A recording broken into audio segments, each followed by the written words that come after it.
Hello, everybody out there and within the cardinal land. Welcome to our first episode of Businesses in Salem, Massachusetts.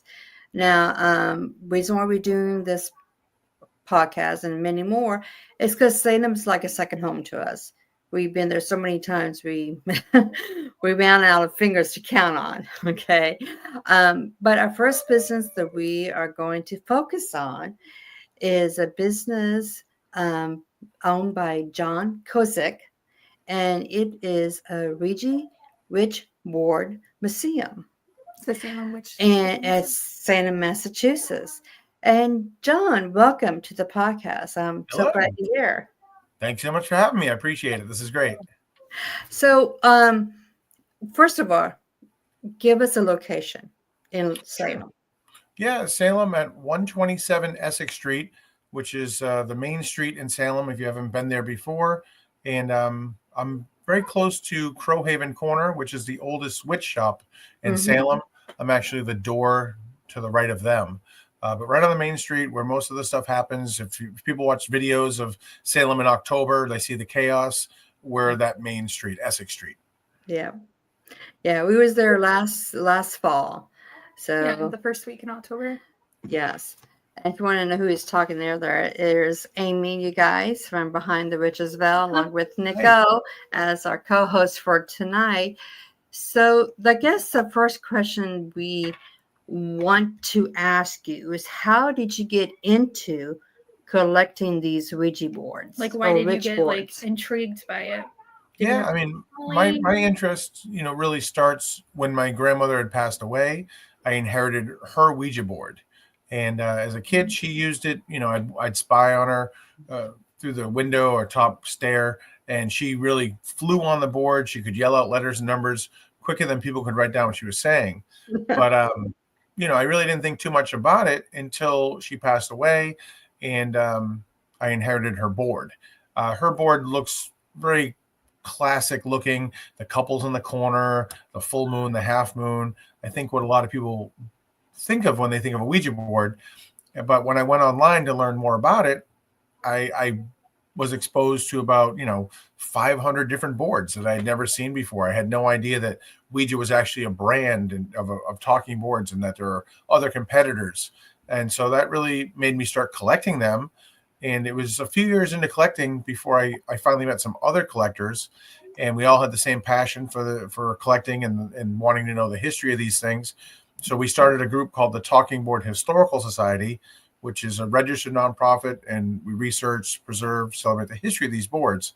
And then just on my own, having a big enough collection, eventually was opened the Salem Witchboard Museum. And then a year ago, I actually opened a second location in Baltimore. And Baltimore is where a lot of the Ouija history starts. That's where the brand started.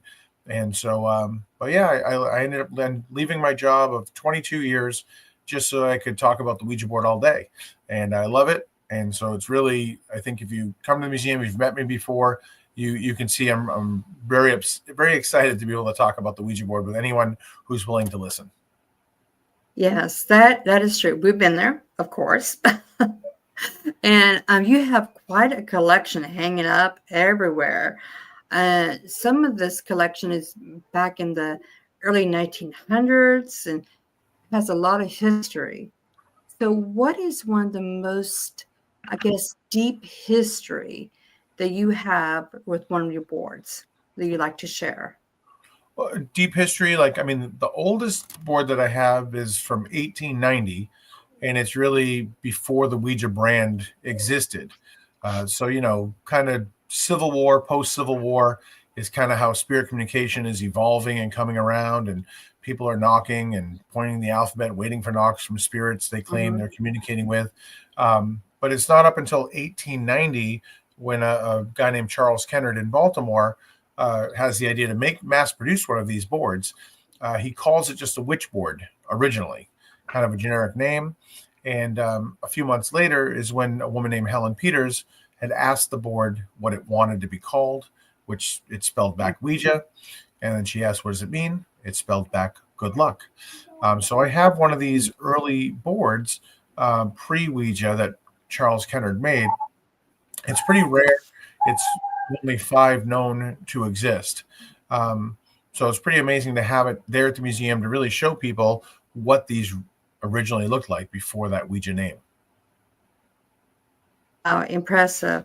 And yeah, I was going to ask you about Helen Peters, because I know you said in one of your YouTube videos, probably a year ago, 2 years ago, about no one actually invented the Ouija board. Well, no one invented the boards themselves. Though, talking boards, witch boards, spirit boards, the generic names, those are really 2 separate spirit communication tools that are crossing paths. So as that conversation with spirits is evolving, people tried they claimed that spirits were knocking responses back to them. And so, the Fox sisters, the birth of modern spiritualism in America starts with them in 1848. But as other people make the claims, the conversations take a long time. They ask yes, no questions, wait for a knock or two, and then eventually they try to count these knocks to figure out what letter of the alphabet they might correspond with. And because it's just taking too long to, count, 7 times to get to that letter or 10 times to get, they just introduce a simple alphabet board and kind of just point to the alphabet and wait for the knock from the spirit. And then eventually the second device being called an automatic writing planchette, which is very similar to what you see with the Ouija board today, but would put a pencil at the very front of it and wheels in the back. And it works by just someone channeling a spirit through themselves and writing or drawing on a piece of paper, whatever came through. So those 2 devices kind of evolve, come together, and they're homemade for, approximately 10, maybe up to 20 years. We start reading about them by 1886, people using the 2 devices together. And it's not until 1890 then where Charles Kennard figures he can, mass produce his own board. So the board themselves, no inventor, but Ouija, the brand, there's 5 people over time who have all made claims to invent that board itself, that name. And so it gets pretty, the history gets pretty muddied with people's claims and trying to sort through who really did what. But Kennard is credited as first producing that board. Wow. Now, I know because I know when I was back east in last fall, and I think I mentioned, I got corrected, I should say, because I say, I'm looking for a Ouija board. And someone says, no, it's Ouija. Is that it? So it's Ouija instead of Ouija. Interesting, though, because, a lot of people where I come from in the Midwest would say the Ouija board. So, so that is really interesting. It's a common question I get, and the brand itself is pronounced Ouija. But you're not wrong if you say Ouija, because if you ask someone if they use the board, you would ask them if they Ouija. So Ouija is the verb and Ouija is the noun. So I think that's the main confusion. It's not, I meet people from all over who will say Ouija, and so it's not like one part of the country in particular. It's kind of everywhere. I think part of it is, for a very long time, it's marketed, Ouija as being they market it saying that the word is German and French for yes, yes. And I just think that some people don't know how to pronounce that in French. And so that's maybe part of the reason as well, besides it being a verb, but people not knowing how to pronounce it. Wow. Now that is interesting, because I know probably somebody in the audience is like, I have taught, or I have learned something that this guy has taught me. So yeah. Can you tell us any, have you have any, oh, I should say, have you ever brought home any spirits from the boards? No, I mean, for me personally, no. I kind of view the Ouija board as a tool to have a conversation. So very similar to a cell phone. So I don't believe that there's any spirits attached to the boards. I meet plenty of people who would disagree with me, of course, and tell me that, the spirit is attached to the board. and I certainly believe they believe that. But for me, no, I don't see that. But the people that come to the museum, they have all different kind of reactions. They'll be drawn to boards that were donated because the previous owners had a bad experience with them, and they'll just walk right to that board and be like, that's where they feel something. People have weird things that happen with technology and photographs of boards. Even in the space itself, of course, maybe feeling light. I just had someone 2 days ago. I didn't notice. They left the museum. They were with a group of 4 people. They left the museum early, and I just thought maybe they were bored. They weren't into it. And turns out, like a couple hours later, when the group came back, they said, "Oh, that first girl, she went outside. She was so lightheaded, she had to call an ambulance. So the fire truck and the ambulance just came 2 days ago." So I did. People having reactions, getting sick, passing out, that kind of stuff in the space. But I think it's most interesting when someone goes to a board and tells me they feel something, and I know that that's a board that wasn't just collected by me, that it actually came, it was donated from somebody else having a bad experience with it. Wow. We do have a comment. There you go. Has the planchette moved on their own at the museum? No, I've never seen that. I do have a handful of boards that have the planchette displayed on them, which I know some people can be scared about that, believing that you're kind of keeping the phone off the hook, so to speak. But for me, I've never seen anything like that happen. The closest I can say that I've seen is we have cameras in the museum, and at night, one camera in particular, which is in the back part of the room, which is known to have more paranormal activity than the other side, that camera never shuts off. It feels as though there's something in the room the whole time. And when I first opened early in the morning, when there were no lights in the museum whatsoever, just an exit light at the back door, the alarm went off a couple times. And when you slow motion the video, you see like what looks like a shadow kind of lurching up from behind the case to the front of it. I've seen that, and certainly, the people's reactions. But as far as the planchettes moving on their own, I've never seen that. No. I know when we was out there, we was with my son and daughter-in-law, and I'm like, hey, just go in here.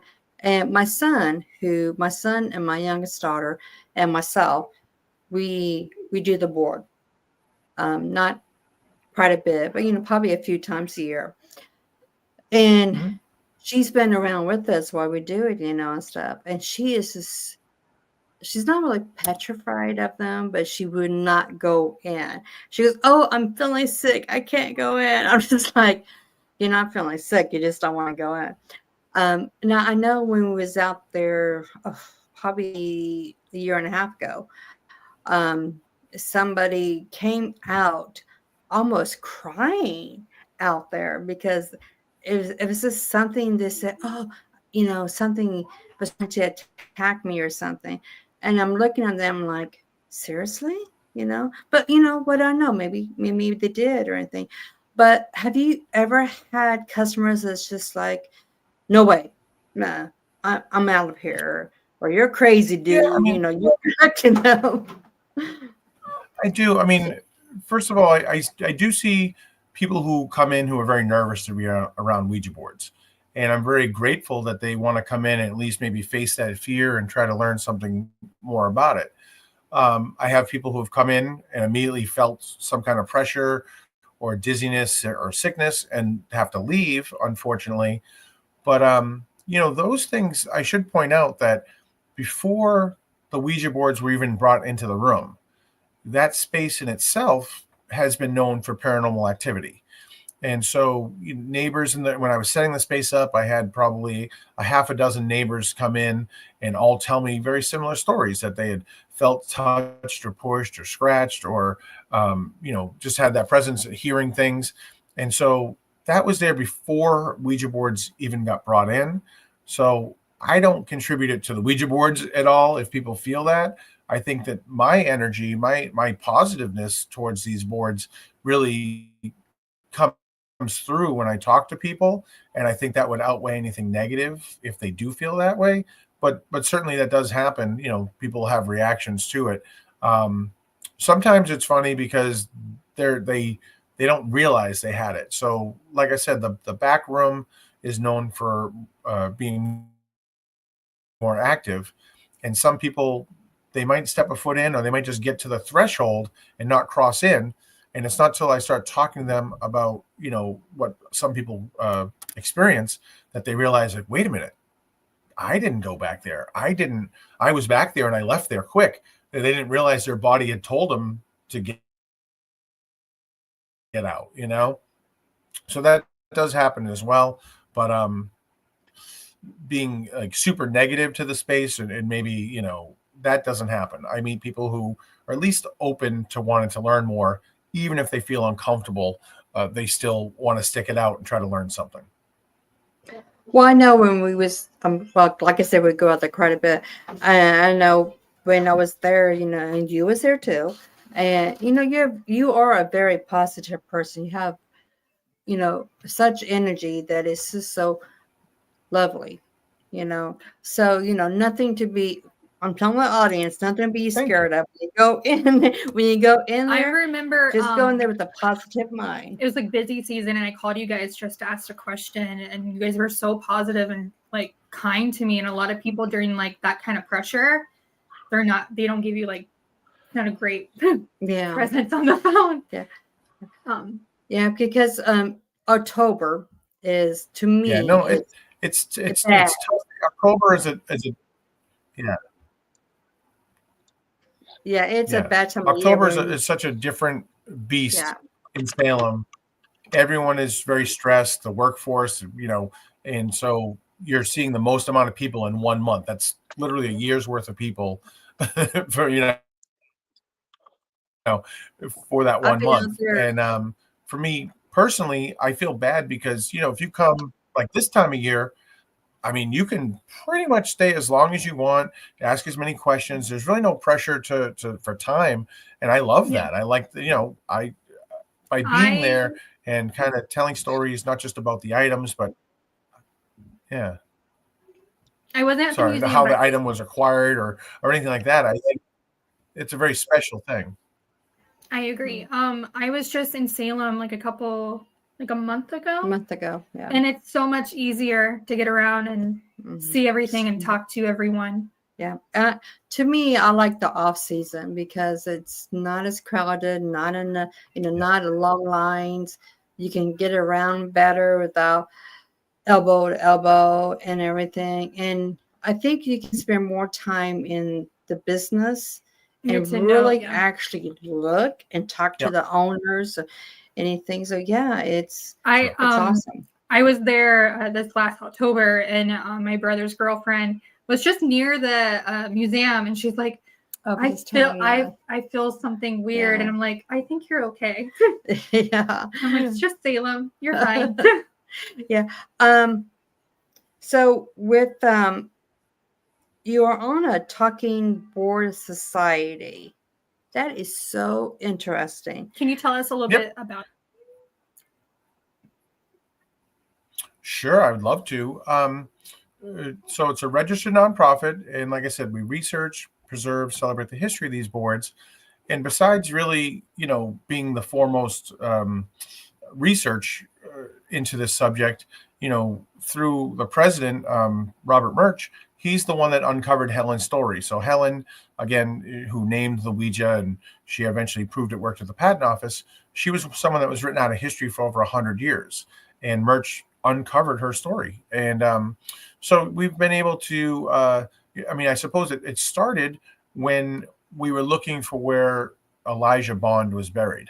Elijah is the person who patented the Ouija board and was buried in an unmarked grave.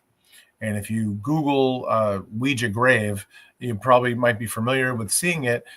We eventually put that headstone in. And at that time, we were just collectors and friends. And we thought it was really sad that here's this guy that patented the Ouija, and he wasn't acknowledged in any way. So we just helped raise money to put that headstone in. And then it became such a positive thing. It was the most visited grave at Greenmount Cemetery in Baltimore that we decided, hey, we should keep doing this kind of stuff. And that's when we officially became registered nonprofit. And then since then, we've done with Helen. Funny, years later, we find out that Helen, and then find out that she was buried in an unmarked grave as well. So we helped put a headstone in for her. Where the Ouija board was named in Baltimore is now a 7-Eleven, and there's actually a plaque hanging in the store. We had permission from the corporate office to put the plaque up where the Ouija was named. And the very first public landmark in Maryland is actually a William Fold Ouija factory. We worked with the state for 2 years to convince them to make that. So we've done quite a few things. Actually, Ouijazilla was back in 2019. That was the world's largest Ouija board that we unveiled in Salem. And the vice president, Rick Schreck, he's the guy that made it. Took a year and a half to do so. But yeah, so, besides hanging plaques and doing that, just researching and wanting to know as much as we can. And it's kind of funny because if you go to a book that's older than 11 years, it's not going to be correct. I mean, Helen Peters will not be in that book. And so it's crazy to think of how much stuff has really been uncovered or rediscovered just in the last 10 years alone. Wow. That's really intriguing. I've heard of the tombstone that you were talking about. Yeah. I think I've seen a lot about it, like on social media and stuff like that, about people visiting and trying to communicate to the spirit and everything. So that's really fascinating. Nico, do you have any questions? I do. Let's see. For those that are unfamiliar, what's the difference between a Ouija board, a talking board, and a spirit board? So the generic name for all of these boards would be spirit board, talking board, or witch board. And technically, Ouija is a brand of talking boards. So sort of like Kleenex to tissues, Ouija is the talking boards. And so Ouija is by far the biggest brand. It's probably the only brand most people would know anything about, because when it first came out, it was actually protected by a patent for 16 years. So that meant that there was no competitors making alphabet boards with a pointing device for 16 years. And then when you legally could make something called maybe like the Mystic board or the Zodiac board, most people would be like, I never heard of those. I don't want to use it. And so, in October, if you asked 1,000 people on the street in front of the museum, name a second brand of talking board, no one would probably be able to do it. And if you asked them all, first of all, they'd say, what's a talking board? They wouldn't even know. And then if you said another type of Ouija board, they'd be like, there's another type. So, at this point, Ouija is really, I refer to it as the Ouija Museum. I refer to them as Ouija boards, all of them, because it's so universal. It's the only brand we know that, it's pretty much what everyone knows it as, but technically a brand. Okay. Let's see. Do you personally use Ouija boards? And if so, do you have any experiences? I don't use the Ouija, and I really would hate for anyone to think it's because I'm nervous or afraid. I love these. I believe that they work. They worked very well for my grandmother. Like I said, she would use it alone and flew on a thing, yelling out letters and numbers quicker than people could write down what she was saying. But it just doesn't work for me like it did for her. And I kind of make the analogy, I've been a musician for over 35 years, and I make a joke that if Jimi Hendrix was my father, I wouldn't want to play guitar. I'm not going to be as good on guitar as he was. And it's kind of how I feel about the Ouija. I believe they work, and they work differently for everyone. But, you influence the board quite a bit, whether you know it or not. And the rules or superstitions you might have might be different than Chrissy or Amy. But, it's not wrong. No one's wrong. It just works differently.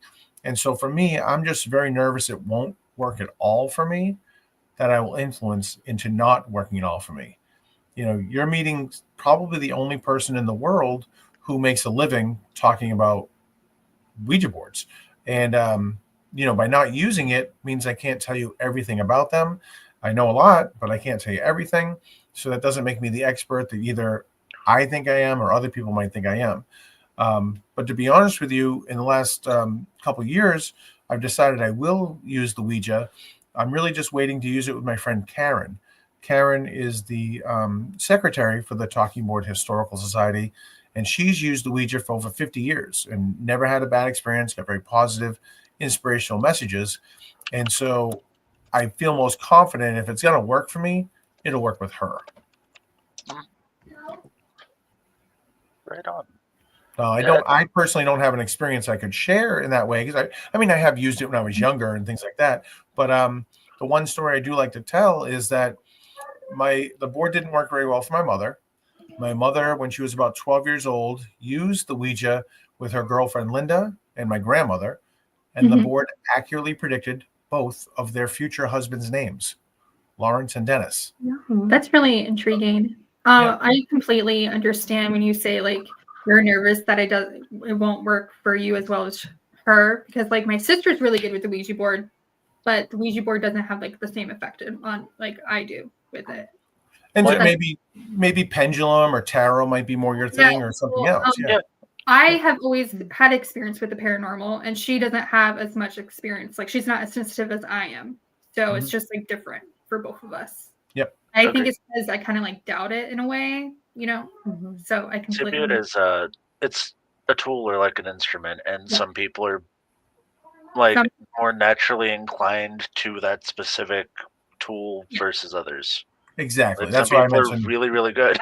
Yep. That's how I view it as well, because there's so many different types of divination, and people don't even understand. Like a lot of people are scared of the Ouija board, but any type of divination can give you the same effect in a way. Yeah. Yes. I meet people who are more nervous with the Ouija, but will do pendulum. And I'm always like, that astounds me. It's the same thing. And, you know, obviously, you know, the 500 plus horror movies that put the Ouija board in it influence people in some way. And there are less horror movies with pendulum in it. I'm very excited. In the last couple of years, there's been a few horror movies with pendulum. The newest Exorcist remake had it in there. The newest Witchboard film made it in there. And so I think, you know, we're going to either see people be more nervous around the pendulum or less nervous around Ouija. There's been some really good tarot card movies, horror movies, and those have been fantastic. The one that was on Netflix, when I saw that one, I want that deck so bad, and it was a 1 of 1, and I was just like, "You'll need to sell this deck, please." They should, yeah. We have a question here from the audience. Do you find you need to do cleansing of energies around the Ouija displays? So I don't, and I think, you know, with the Ouija, when it comes to rules of what you believe, you know, your gut instinct is kind of the best rule you might have. And so if you're going to use a Ouija board and you think like, well, you know, I want to make sure nothing's attached to it, or then you want to cleanse it or sage, whatever it is. But for me, like I said, I don't view them in that way. I kind of just think of them like a cell phone. And if you used my phone and had a bad conversation with it, I wouldn't sage or cleanse it afterwards. So that's me personally. But again, if you would like to do something like that, it's all about what you're comfortable doing. And so I think people get confused as to what's a rule, because most of what we think are rules with the Ouija are mostly urban legends, superstitions, things like that have evolved. But it's really personal preference. It's again, your gut instinct. I completely agree. Yeah, me too. I mean, like I said, I do the board. My youngest daughter, my son, you know, we never had any bad experience, really. You know, my brother Jay has. Well, he had a little bit of experience, but it wasn't bad. It was. I've had more. Like I am more scared of dolls than I would ever be of a Ouija board. But that's because I've had my own personal experience with that. So how long you been up? About 10 years now? No, I mean, only 2019. I opened up August of 2019, and really only a few months later is when COVID really hit, and we closed for probably about 5 months. In Massachusetts, we couldn't reopen until what they called phase 3. So we were one of the last things to actually open museums and attractions like that. but we survived it. And I when I first opened, I was self-guided. The museum was self-guided, and I would just leave my day job and go right there every day, and then stay there until we closed. And over time, I just kept cutting my day job hours back so I could be at the museum more. And then in October, every Friday, taking off. And then almost 3 years ago now is when I finally was like, okay, I just need to do the museum full time. And so it's been 2019, and then just over a year ago in May, this month, I just celebrated my 1 year anniversary in Baltimore. And that location came about because so much history in Baltimore and everything that the Talking Board Historical Society had done. And I did a very similar thing where I found these great guys who run an oddity store called Bazaar, and they had some free space. So I was able to work with them to curate the space. They kind of run it for me. So that's a self-guided tour, but I try to go down a few times a year. I was just there about a month or two ago. I swapped out about 40 items. So I try to like constantly change things out so that if people come back, within a year, they're seeing different stuff, Yeah, that's really cool. You have a lot of like interesting boards there. I saw there was one from like Toys R Us, and I was kind of like shocked by that. Oh yeah, I had one from Toys R Us. I had a question. So I live here in Nebraska, and south of me there was a factory called the Ouija Queen boards. Do you have one? Omaha. Yep. I do. Yes, there's actually, to nerd out a little bit, there are 4 variations of that board that I know of. There's a brown one, and then 3 different types of colors or materials that they've used. But yeah, made in Omaha, Nebraska in the 1940s, World War II era, which if you come to the museum or you look at a picture of the museum online, you'll see a giant display of Ouija boards. And the Ouija Queen both of them are off to the left-hand side, but it's amongst probably about 80 boards that were made in America just during World War II alone. So sadly, a very popular time and a very competitive time. So yes, have a couple of them on display. I like the round one. I don't know why. Oh, that is so cool. Yeah. Yeah, there's some different shapes. Kind of cool. Yeah. There's some weird ones. I saw one recently that came out by a toy company that's a Talk to Jesus spirit board. Yes. And I was just like, it was intriguing, but I'm sitting there like, I don't know how many people are like, that sounds counterintuitive for some people, but okay. Yeah. That board, it caused some controversy when it came out. I would call that more satire. I don't think they were dead serious about using it in that way, but it brings up a good point that there are other uses for the Ouija than just spirit communication. I mean, some people do use it as like somewhat of an oracle that helps to predict past, present, and future events. And in the museum, I really like to show some of the fringe uses. We have had a board that someone created to speak to their guardian angel. That's hanging up now. Yep. There's quite a few of those boards. There are boards that been created to try to speak to someone's past life, try to read other people's minds. And there's actually my friend Karen, who I mentioned earlier, she claims to communicate with plants and animals through the Ouija board. And I mean, I'm open to all those things. I think it's pretty interesting. Yeah.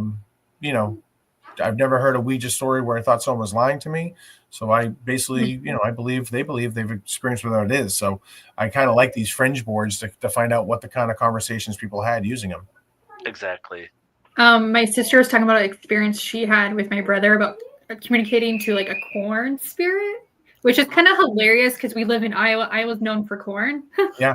So I'm like, well, you're surrounded by them. Have fun. Yeah. Which one are you talking to? Yeah. Well, I'm an amateur folklorist, and there's like 1,000 different corn spirits. When she told me that, I'm laughing because I was like, which one? Yeah. It's like, no, now you piqued my interest. Like, which one did you talk to? I just think it's funny that she's from Iowa and she was talking to a corn Oh no, spirit. they got a name. They got a name and everything. Yeah. It was interesting. So what do you think about when someone says that they had a Ouija demon. Like a Talk to traumatic them. experience through the Ouija board. Well, that can happen with any divination tool too. Yeah, I mean, they're Yeah, I mean, I've had plenty of people claim that kind of stuff to me. And like I said, with any Ouija story, I believe they believe. I've never heard one story I thought the person was lying to me. For the demon stories, I think a lot of times people tend to look for a negative to associate to the Ouija board. And an example of that would be, the rule that some people believe that you're always supposed to say goodbye on the Ouija. Yeah. It's a pretty popular rule. And that really didn't start until after the movie The Exorcist. Prior to the movie, it's not a rule on the box. And, women sadly use these alone to speak, maybe to a deceased husband or a father or brother. But The Exorcist really changed people's views towards the Ouija, of course. And I tell people, if you believe you're supposed to say goodbye on a Ouija, then do it, Yeah. I don't say goodbye to most people I talk to in a day. So it's something I don't. If you believe it and you forget or you think you forget to say goodbye, more than likely the first bad thing that happens to you, you get a splinter, you stub your toe, you're probably going to start blaming the Ouija board. And did that really cause it, or is it just a coincidence, I also feel like with anything, if you give it power and you Yes. give it fear, then something's going to happen. Yep, I agree as well. And again, the Ouija board doesn't have the power to me. It's just a tool to have the conversation. Plenty of people give it that power, and that's why they might think that maybe something's attached to it, or you open a portal or things like that, or you can't leave the planchette on the board. Again, I don't think that way. I think it's people giving it that power. I agree. I agree completely. It's interesting. Do you have people donating boards to you out of fear, like they've had a bad experience and they're mailing you boards? So the Talking Board Historical Society, I control the post office box. So there's been about 30 boards total that have been donated to them. Because, sadly, if you have a board that you have had a bad experience with and you want to get rid of it, if you go online, there's a lot of really conflicting things, break it in half, break it into 7 pieces, sprinkle it with holy water, buried in a church graveyard. And so as the TBHS being experts on the history, people have reached out and been like, well, give it to us. So we've had some. Now that I have a museum, people now send them to the museum. The funny thing is, every now and then I get to the museum early and there'll be a Ouija board leaning against the door. So sort of like a baby drop off, at the fire station, they'll just randomly abandon a Ouija board at the museum. So those have happened. Or if I'm not there, if I leave at 6:00 and someone comes in right after I left, they'll be like, John, someone dropped us off last night. No, nothing. The TBHS boards, I like it because a lot of them, I'm the point of contact for it. So, usually they would reach out ahead of time and say, hey, I have this board, this is what happened, and I just don't feel comfortable having it anymore. And so I'm able to stay with the conversation that when I eventually receive the board, I can then contact them and let them know that it's been received, and I can check to see how things have been. And my experience with that is, of 30 boards donated, 28 of those times, problems went away when the boards went away. So giving it to me or anyone willing to take it seems to be what I would suggest to do if you have one of these boards. The 29th time, there was a board sent without a return address on the package, so I don't know who to contact for that. And the number 30 board was one of the first ones that came to the post office box. The postal worker had written on the outside of the box, "Careful, salt is leaking." They sent it with about 5 pounds of salt. The whole box was filled to the top with salt, with a mini Bible, I should say, as well. The New Testament was sent in there as well. And that person in particular, the problems went away. They lasted for about another 3 months after I received the board, but eventually they went away. Oh, wow. That's really interesting. So if you have a board you can't handle, just gift it. Just skip it, yeah. If it's anyone willing to take it, would gladly take it, because the TBHS, we have them, and when we do paranormal conventions and stuff, we kind of tell the stories, and you know, Oh, yeah. some stories are similar, but you'd be surprised. There's stories that just people have that are not textbook. You know, they're not what the last person donated that had the problem. It's Yeah. not the same problem every board. It's That's really cool, and it's a great way to continue on the stories of those boards. Yes. I love that. Yes, that is really interesting. Well, I always too. think it's interesting anyway when people have like a haunted item or anything and they have like a good story to go on. Oh, Yes. yeah, that's the best. Oh, yes. That is. So being in Salem as a business owner and everything, and I know you get all types of diversity in coming into your store and everything. What would you say would be your main customers that comes in? Would you say it'd be just like tourists or riches or just Mixed of everybody? Mix, yeah. It's a mix. I mean, you know, locals will come to the museum once in a while, but they're not coming, you know, every other month or something like that. I do special events so that they will come, you know, movie nights and things like that are meant for locals to come. But I think obviously tourists are the biggest, and usually it's a lot of repeat tourists, people who have been to the museum before, you know, a handful of times. If they come to Salem often, they will stop in every time. I think because I put new stuff out, and also because I try to tell different stories. And I think they want to see if I'm still as excited to talk about the Ouija board as I was, you know, 3 years ago, that kind of thing. But, you know, when I sell, I have quite a few boards for sale at the museum, and I mostly sell to people who want to use the Ouija. So it's a little bit different than having, you know, if you have an antique turn of the century board, you know, from 1900 or whatever, some people just want to collect it. But I need to have a planchette to go with it because I'm meeting people who then want to come and use the board. So I think that's the big difference is, you know, all these boards that are made now, you know, in the last 6 months, probably about 7 or 8 boards have been made, from Exorcist to Beetlejuice to Wednesday to a Salem edition to a couple different travel sites. Did you see that Five Below is now selling them? Yes.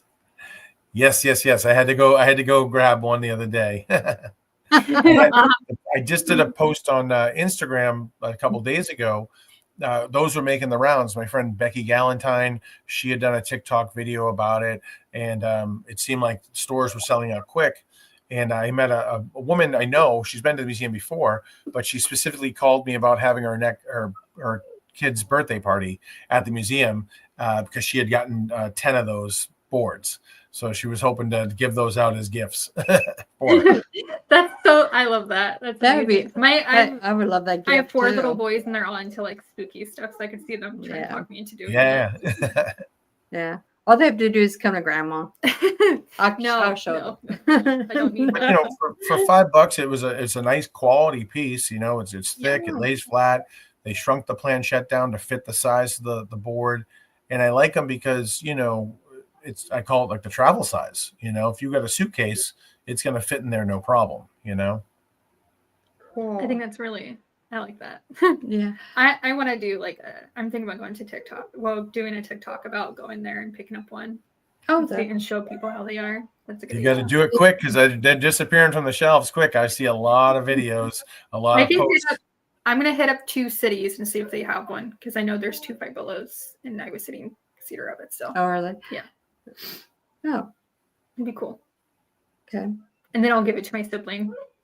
They would like it. Yeah. They won't say anything about it.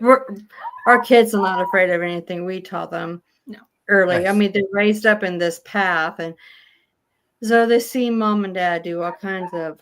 It takes a lot to scare me. It takes a lot. Yeah. It does. It does.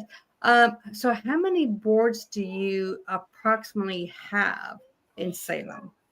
In Salem, there's probably somewhere in the neighborhood of 150 on display. Baltimore probably has maybe, you know, 80 to 100 on display.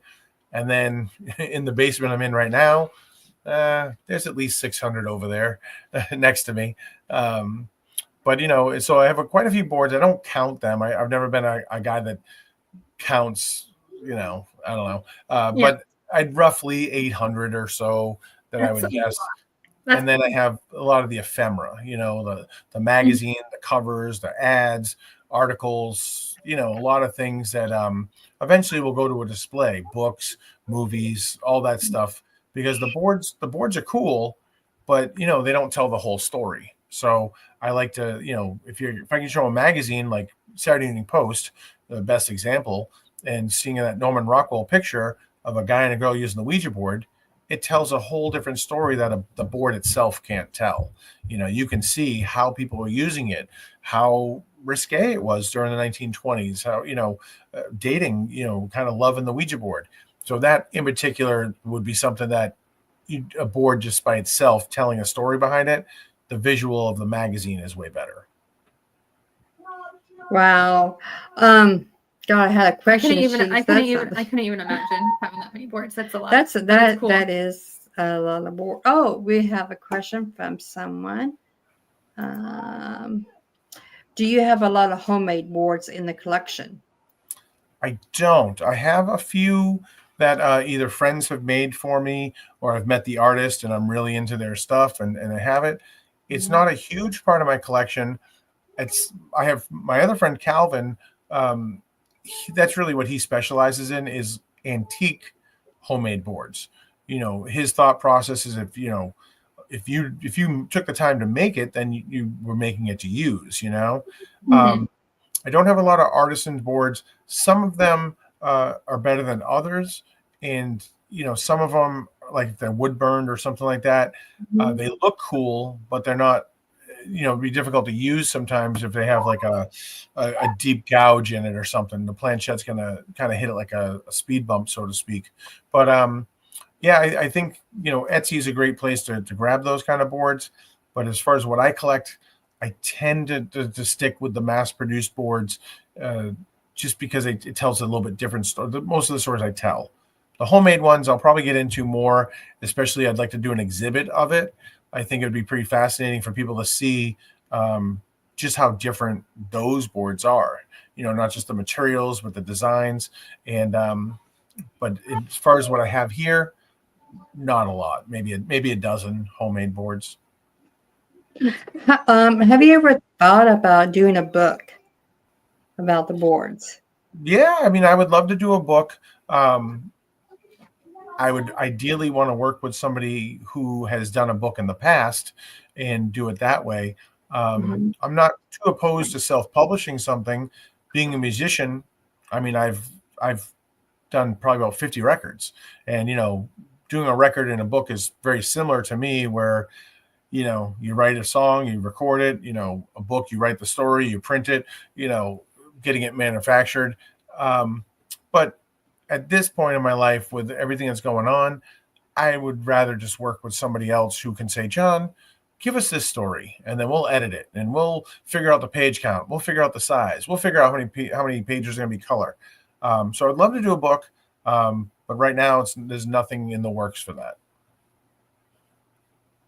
When you do a book, let us know. We will promote it, and Thank you. Of course, read it. It would be interesting. I know my kids would be picking it up. Maybe not Amy, but and my other two kids, Amber and Jay would probably pick it up too. And I know Nico would too, because I'm a lover of history and folklore and nice. Yeah, and your location again before we close out for Baltimore and for Salem. Yep. So Salem is the location I spend the most time at.